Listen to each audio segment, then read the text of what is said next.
Action! En mettant en scène une comédie avec une brigade de police composée de personnes en situation de handicap, le réalisateur, Alexandre Philippe, a utilisé les clichés de la série policière.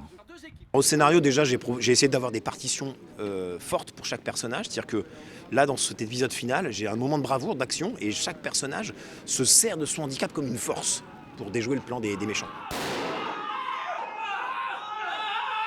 Ça, déjà, c'était quelque chose que j'avais envie, parce que j'utilise en fait la différence, le fauteuil roulant, l'autisme, le handicap des mains, j'utilise ça et je le transforme pour faire une scène d'action. Et ça, c'est hyper agréable à faire, avec des effets spéciaux et tout ça.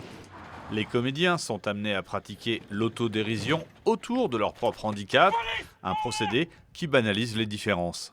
C'est un parti pris. Alors c'est vrai qu'Alexandre Philippe, il pousse le trait. Et ça, c'est ça qui est génial. C'est-à-dire on n'est pas dans... Je dis pas que c'est... Mais on n'est pas... Il y a de la demi-mesure, mais en poussant le trait au maximum. Donc on est en même temps dans des... Plus forcément dans le handicap, mais on est quelque part dans un stéréotype de personnage et qui pousse vraiment très loin et qui vient justement, ça amène justement toute la comédie qui vient derrière en fait. Et en fait, c'est vrai qu'on s'entend d'abord super bien sur le plateau et chacun apporte ce qu'il est avec ce qu'il est et c'est génial, quoi. En transformant le H de handicap en H de l'humour, cette série réussit son pari de banaliser le handicap dans la vie quotidienne.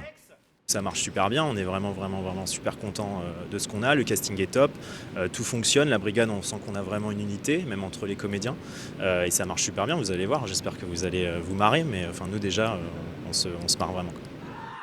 Une mini-série à découvrir à la rentrée sur les supports numériques de France 3 Centre Val de Loire.